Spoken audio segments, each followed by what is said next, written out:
over to our excellent speakers for today. Thanks. Thank you, Anila, and welcome everyone. Sorry for the confusion between Teams and Zoom.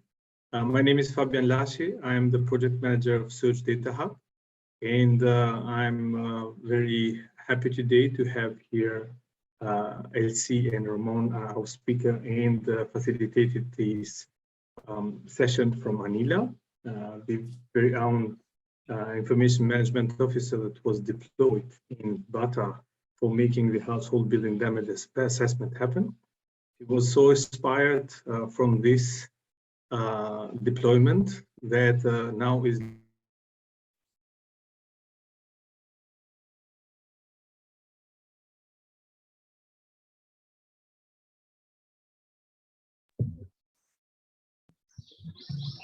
I think we lost you, Fabian, for a second there.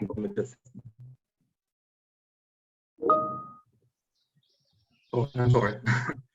Okay, so yeah, I mean, without further ado, I think I have.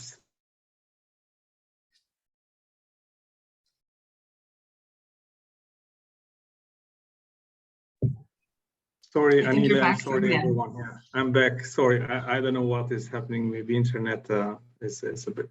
So I would like to express my gratitude and thanks to everyone for joining. I think this would be a very interesting talk because for the first time in Bata, specifically, we explored and added a module to have granular information about the cost estimation of the for the household and buildings, let's say private buildings. I'm not going to take more time to Anila and to the speakers. Thank you.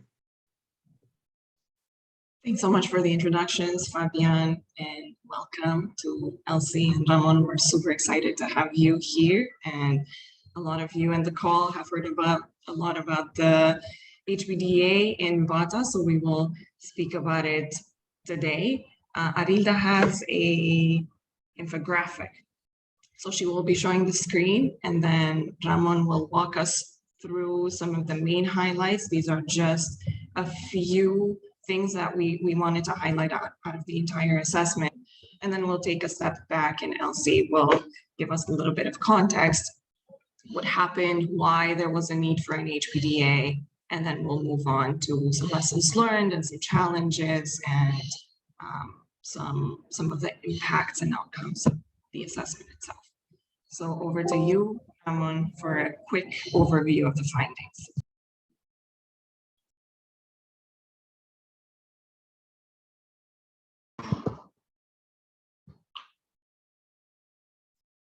Okay.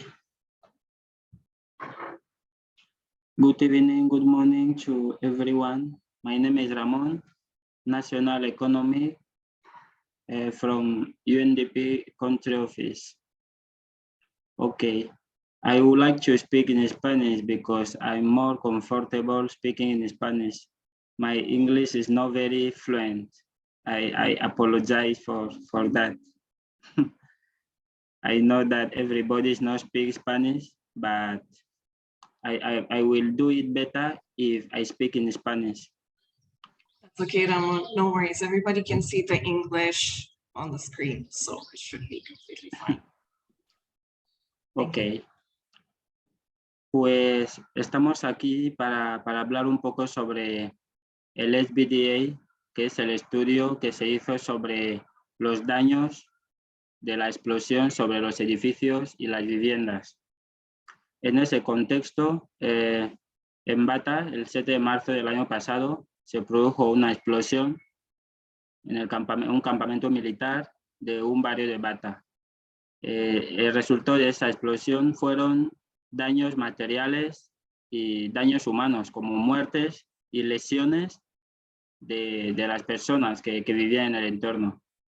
Dentro de ese contexto, el PNUD vio la necesidad de hacer un estudio sobre los daños de los edificios y los medios de vida provenientes de la explosión, porque creo que iba a ser una herramienta útil para la toma de decisiones a nivel del gobierno y a nivel de las Naciones Unidas. Muy bien. El total de edificios que se evaluaron fueron 1.900 edificios dentro de los 3 kilómetros cuadrados desde el epicentro de la explosión. De esos 1.900 edificios, los daños producidos, es decir, las roturas, la destrucción, generó un total de 140.000 metros cúbicos de escombros que se retiraban a través de camiones del Ayuntamiento de Bata. Para hacer un poco la vista general sobre la estructura de los daños, tenemos que de esos 1.900 edificios evaluados, un 15% se destruyó totalmente, es decir, que no se podía recuperar nada. Un 18% se destruyó de manera importante, fuertes destrucciones. Un 64% fue destruido de manera parcial, es decir, que se podía arreglar sin muchísimas dificultades. Y un 3% se destruyó parcialmente, daños leves.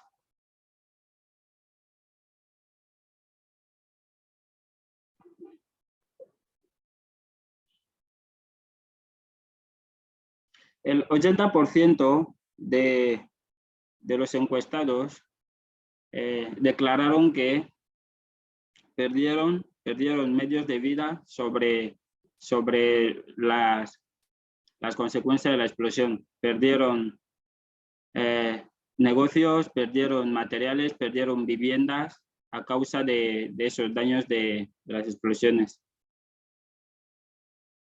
El 91% de los encuestados declaró que perdieron negocios, edificios, bueno, pequeñas construcciones que tenían alrededor de la zona de la explosión. El 91% declaró que perdieron esos negocios a causa de esas explosiones.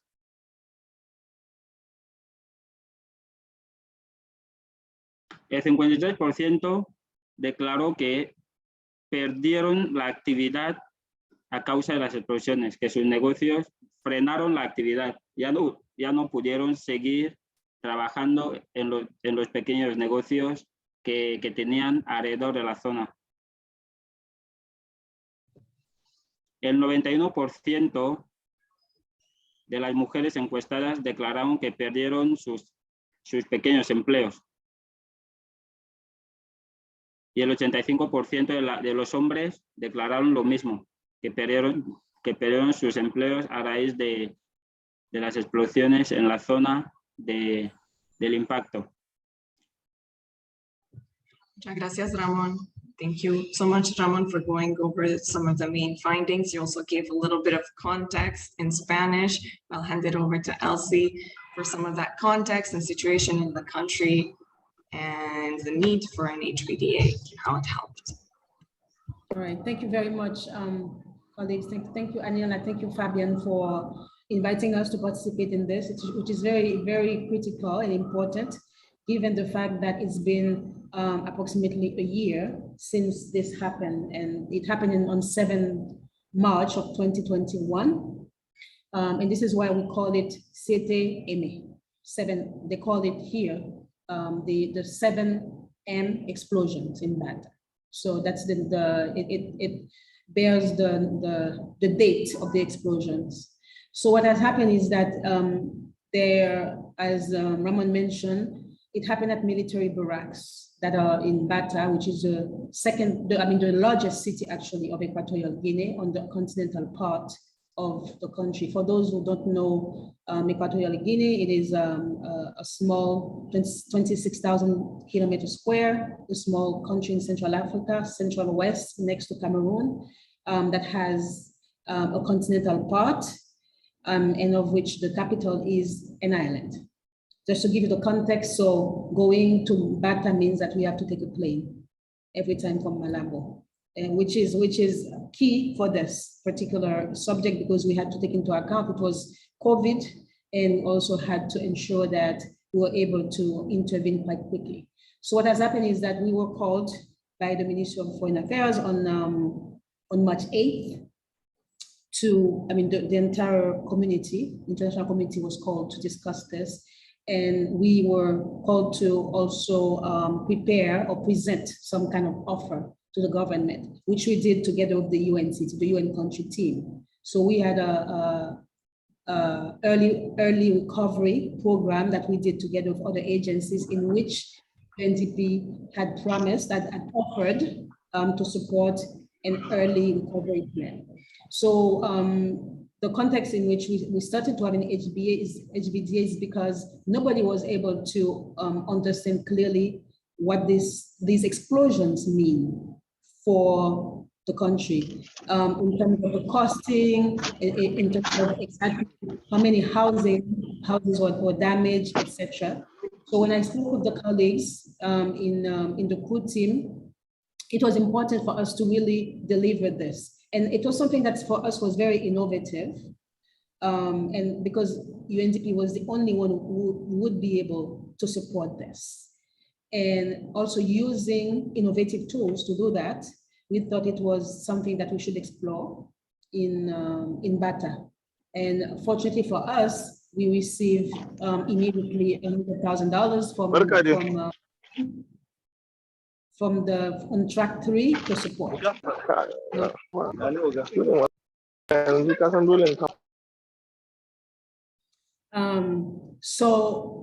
Based on that, we were able to offer to make specific offers to the government, which included the HBTA, included other things like the cash for work and other, other things that we don't want, that we don't need to explain here. But on the HBDA piece, that was important because it allowed the government to really have a sense of the damages that were caused. And at the same time, it allowed us to understand the tool. It allowed us to test something innovative, and it also allowed other donors to know exactly how much would that be, what would be the cost of reconstructing Bata, based on what's known, because without any specific information or data, that we would not be able to do this. And I think government understood that this assistance was important. So I don't know if you want me to go a bit further on the context, or do you want me to stop there so we can talk about it? That's great, Elsie. Thank you so much for the context. I was wondering, maybe we could go a little bit into some of the milestones, and I can cover a couple of them when it comes to, the context evaluation, how we planned and developed and adapted the HBDA. Something that I think is worth for you guys to mention is that stakeholder engagement, because that partnership with local communities, with the local institutions and governments, I thought it was so nicely done in this particular case. You were really able to connect the different dots and bring everybody onto the same room and have that discussion, and have those stakeholders who really matter have a say in the assessment and make use of the findings and the data that came out of the assessment. So maybe you can touch upon a little bit how that collaboration with the different stakeholders really went on the ground. Yes.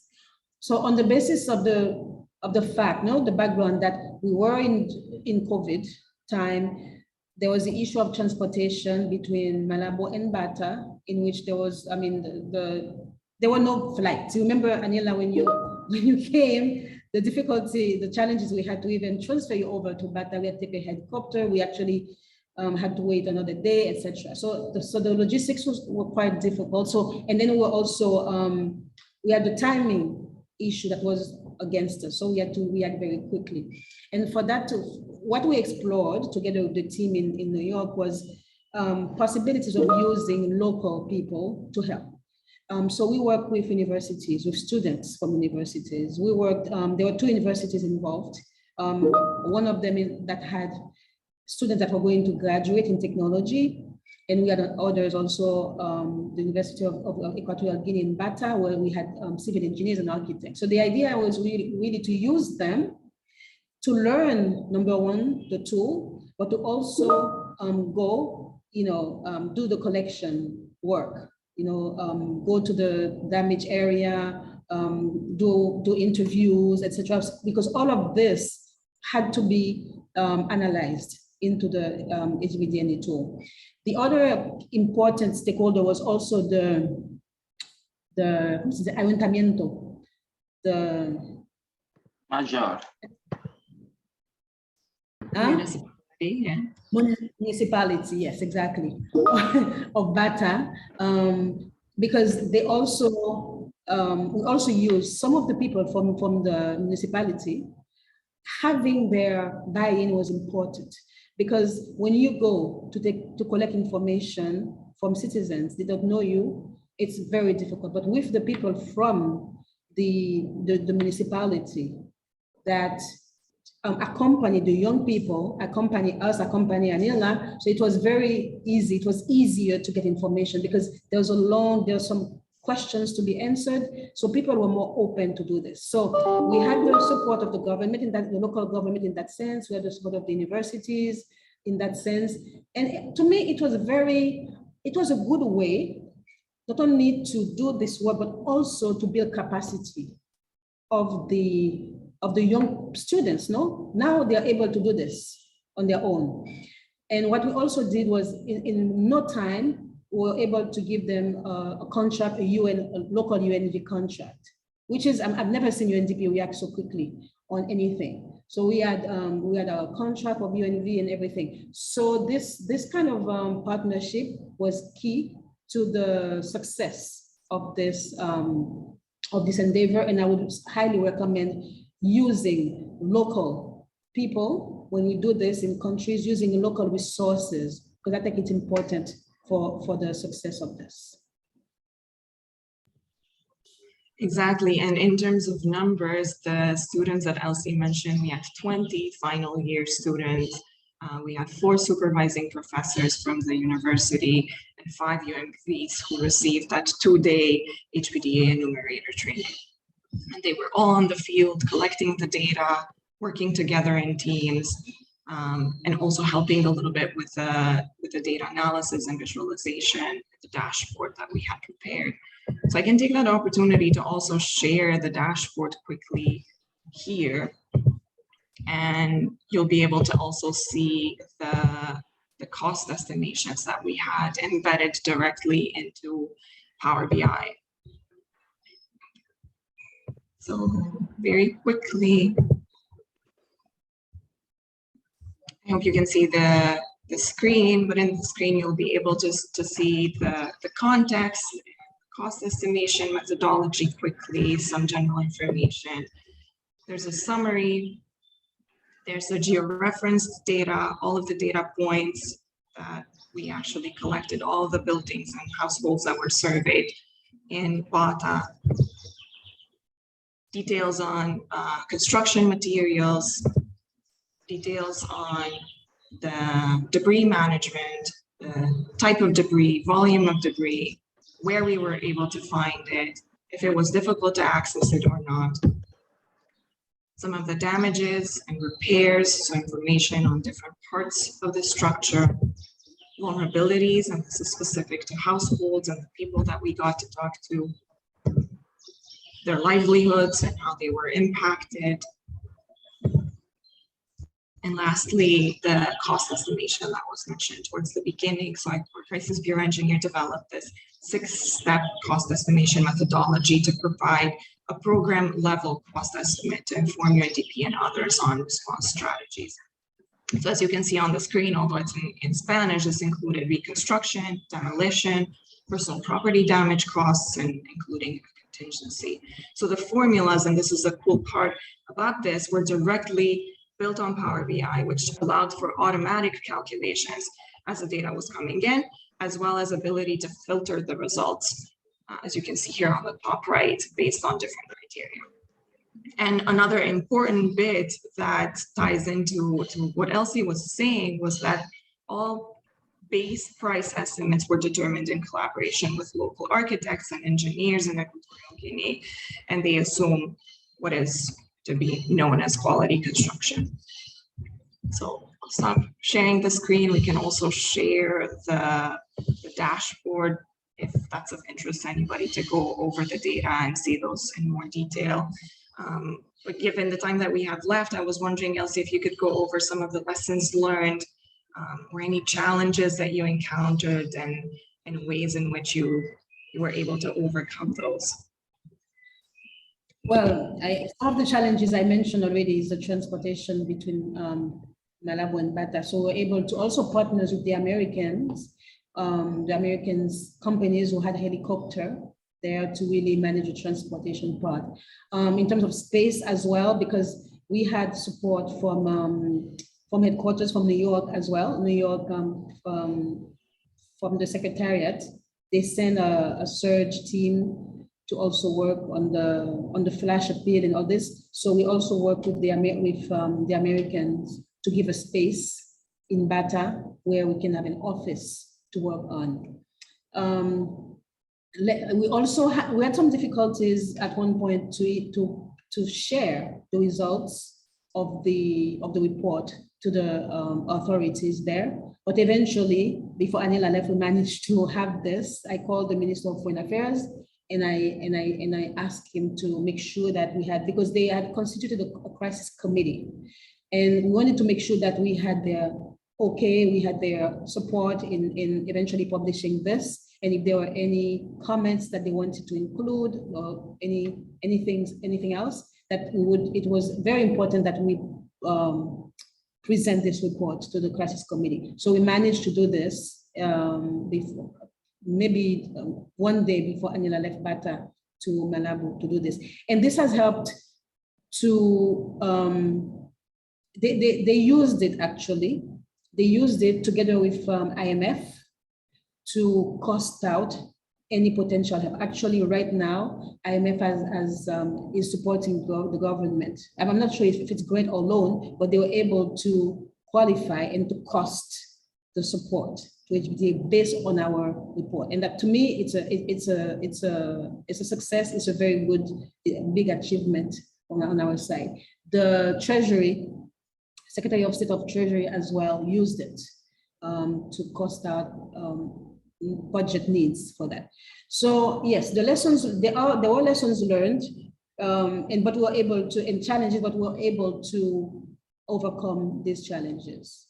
So key things that I would say the lessons learned: always use the local people, always engage the town hall, the communities, the local communities, etc., to get their support. Don't do it on your own, because there are things that you will never be able to, particularly in countries like Equatorial Guinea, we will not get information if you don't involve the local people. And also using the fact that we also use youth, that it was helpful because they're young, they want to do things, they get up early, they go on the field, and they were able to do this. I think for me, it's the lessons learned. I mean, I don't know if Ramon has anything on the lessons learned, but for me, that's basically it, and the challenges.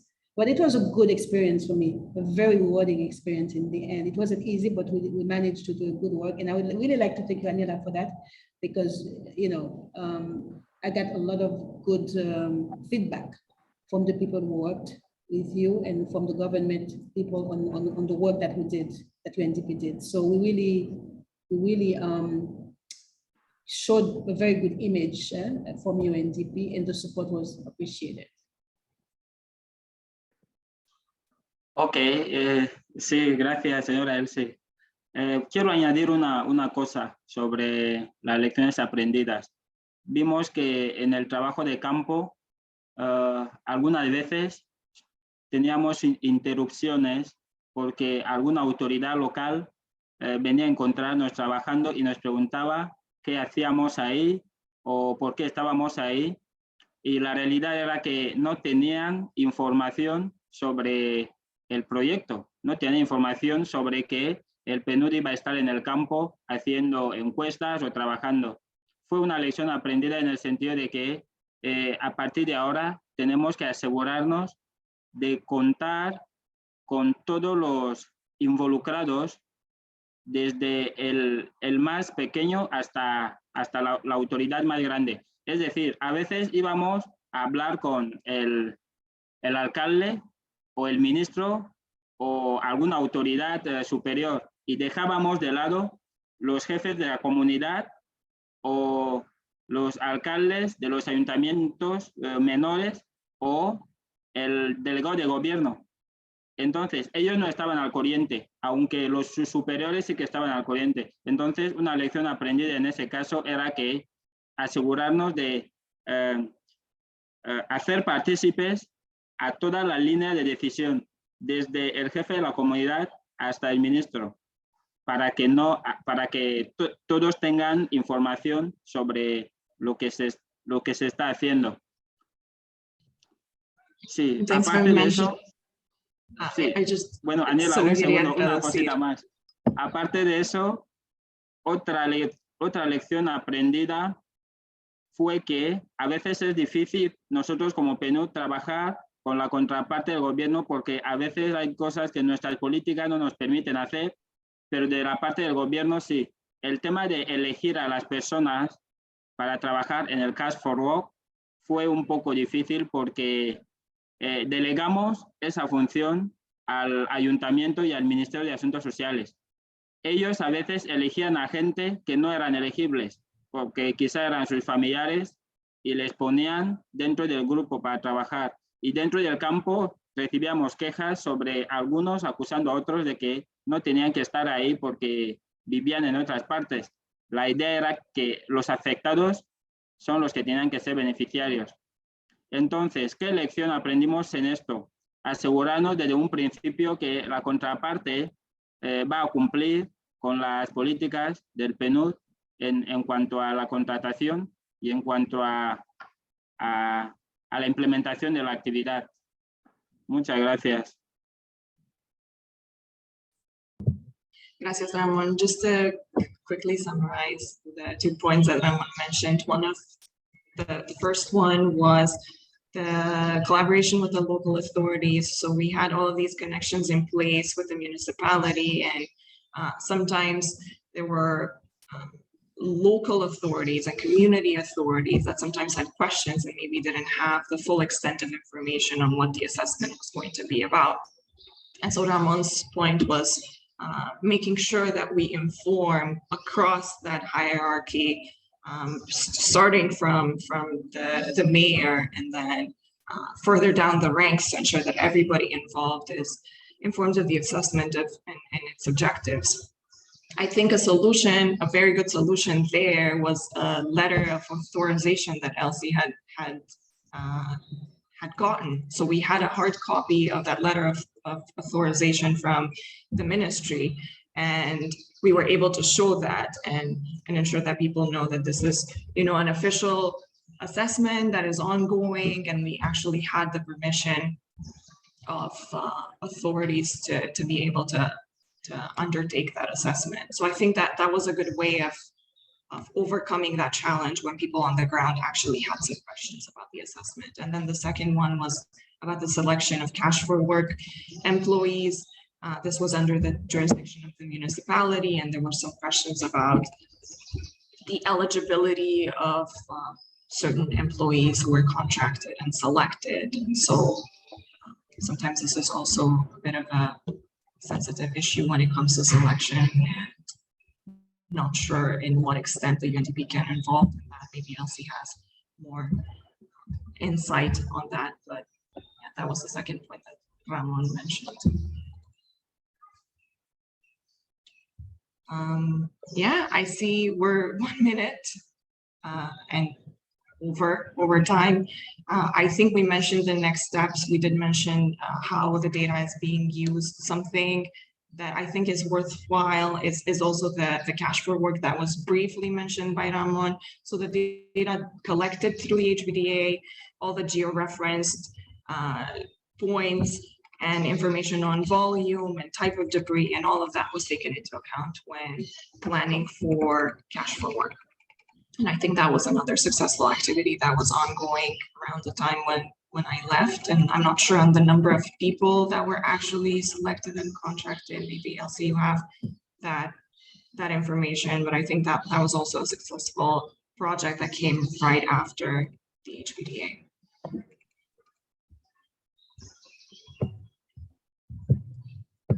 All right, any last points, Elsie or Ramon? Any concluding takeaways?